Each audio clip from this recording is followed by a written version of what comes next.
নিশ্চিতভাৱে ক'ব লাগিব যে এই সাধাৰণ ৰাইজৰ ওপৰত এক ডাঙৰ মাৰ কাৰণ নিৰ্বাচন শেষ হোৱাৰ পিছতে অৰ্থাৎ ভাৰতত যে 5খন ৰাজ্যত নিৰ্বাচন চলিছিল এই নিৰ্বাচন সম্পূৰ্ণ হোৱাৰ পিছতে ইতিমধ্যে পেট্ৰল ডিজেলৰ দাম আজিৰে পৰা 3 টকা 16 পইচাকৈ বা 3 টকা 14 পইচাকৈ বৃদ্ধি কৰা হৈছে। যোৱাকালি ঔষধ কণী আদি নিত্য প্ৰয়োজনীয় সামগ্ৰীসমূহৰ দাম বৃদ্ধি কৰাৰ পিছতে আজি ৰাতিপুৱাৰে পৰা বা যোৱা নিশা মাজনিশাৰে পৰা পেট্ৰল আৰু ডিজেলৰ দাম 3 টকা 15 পইচা 16 পইচা বা 3 টকা 13 পইচাকৈ বৃদ্ধি কৰা হৈছে পেট্ৰল ডিজেলৰ দাম। মই আছোঁ এই মুহূৰ্তত শিলচৰৰ এটা পেট্ৰল পাম্পত। আমি পেট্ৰল পাম্পত আজি শিলচৰৰ কিমান দাম আছে আমি সেয়া দেখুৱাবলৈ মোৰ সহযোগীক মই অনুৰোধ জনাইছোঁ। এয়া আছিল আজি পেট্ৰলৰ দাম শিলচৰত 1 টকা 1 পইচা 98 পইচা অৰ্থাৎ 2 টকা 102 টকা চেঞ্চুৰী ইতিমধ্যে পাৰ হৈছে আৰু ডিজেলৰ দাম হৈছে প্ৰতি লিটাৰত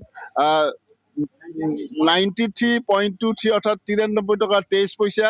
গতিকে এইদৰে আজি 5খন ৰাজ্যৰ নিৰ্বাচন সম্পূৰ্ণ হোৱাৰ পিছত এইদৰে নিত্য সামগ্ৰীয় যিসমূহ প্ৰয়োজনীয় সামগ্ৰী আছে তাৰ লগতে ইন্ধনৰ দাম বৃদ্ধি কৰা আছে। আমি আছোঁ এই মুহূৰ্তত যথেষ্ট ইয়াত কাষ্টমাৰ আছে। আচ্ছা দাদা কি ক'বা, 3 টকা 13 পইচা 3 টকা 16 পইচাকৈ পেট্ৰল আৰু ডিজেলৰ দাম বৃদ্ধি কৰা হৈছে। কিবা কম আৰু ৰাতিপুৱা টোপনিৰ পৰা উঠি যাইছোঁ পেট্ৰল পাম্পৰ আহি পৰা পালোঁ ইমান দাম হৈছে। 5খন ইলেকশ্যন গৈছে 5 ৰাজ্যৰ, তাৰপিছত ৰাতিপুৱা আজি মানুহে টোপনি উঠা নাই, আহি পাইছে যে তেলৰ দাম বাঢ়ি গৈছে। এইবাৰ কি পদক্ষেপ ল'ব চৰকাৰে, কিভাৱে চলিব আৰু জিনিসৰ দাম বৃদ্ধি হ'ব, কিভাৱে মানুহে চলিব আৰু মানুহে ৰাতিপুৱা ইমান পাইলে আহি হাহাকাৰ লাগিছে আৰু এতিয়া ক'ব গেছৰ দাম আৰু 50 টকা বাঢ়িব লাগিছে, সম্ভাৱনা আছে আৰু আপুনি কি ক'ম আৰু চৰকাৰক, ইমান চলিলে কিবা চলিব আৰু দেশখনতো আৰু গ'ল, দেশখনতো আৰু ইমান বেয়া হৈ গৈছে আৰু দেশত কি চলিব আৰু কি খাম কি চলিম, জিনিসৰ বৃদ্ধি হ'ব আৰু তেলৰ দাম ইমান বাঢ়িছে, কিভাৱে চলিব মানুহ কওক। যে তেলৰ দাম বৃদ্ধি হোৱাৰ লগে লগেতো যি বস্তু বাহিনী সৰবৰাহ কৰিব সৰু সুৰা গাড়ীবিলাক বা গাড়ী ভাড়া আদি কৰি সকলোতো প্ৰভাৱ এইগুলো প্ৰভাৱ পৰিবই লাগিব ছাৰ, আপোনাক কি ক'ম আৰু মানুহ যিহেতু ইমান ইনকাম নাই, মানুহ যেতে যাব ভাড়া বাঢ়িব, মানুহ ক'ৰ পৰা আহিব, মানুহ যাব কাৰণে হাহাকাৰ লাগিছে আৰু এটাৰ লগত ভাড়া বাঢ়িব, জিনিসৰ দামো বাঢ়িব, মানুহটো বৃদ্ধি হ'ব আৰু মানুহ কিমান চলিব আৰু চৰকাৰে কি কৰি আছে এতিয়া আৰু তেলৰ দাম বাঢ়িছে, খালি তেলৰ দাম বাঢ়িছে, জিনিসৰ দাম বাঢ়িছে, তো কোনো পদক্ষেপ লোৱা নাই,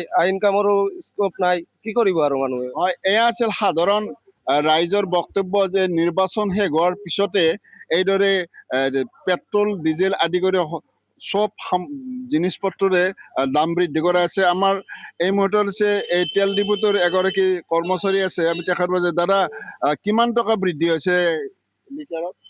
3 টাকা 13 পয়সা কিহৰ? পেট্ৰোল, ডিজেল ডিজেলও 3 টাকা 13 পয়সা। এতিয়া ৰেট কিমান শিলচৰত? রেট এখন হয়েছে গিয়া 101 টাকা 98 পেট্রোলের। ডিজেল ডিজেল আছে 93 টাকা 93। হয়, নিশ্চয়কৈ সবিন সেন ডেকা এই মুহূৰ্তত ধন্যবাদ জ্ঞাপন কৰিছোঁ।